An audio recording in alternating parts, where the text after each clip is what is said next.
All right, now it's time for challenge 15. The goal of this challenge is, instead of console logging the titles or the bodies of each of the posts that we compose, I want you to be able to render it on the homepage once you've composed a new post.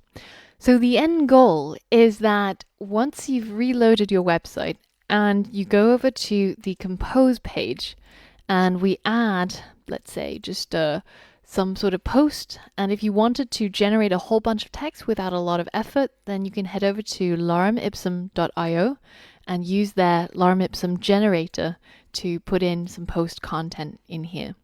Now when I hit publish, I get redirected to the home page and my new post gets put in to this page as HTML elements. So pause the video and I want you to complete this challenge, trying to figure out how you can achieve this. So my first hint is just to remind you that when you're creating just simple HTML elements, it shouldn't be inside the EJS scriptlet tags. So check your code if it's not working and see if this helps to solve your problem.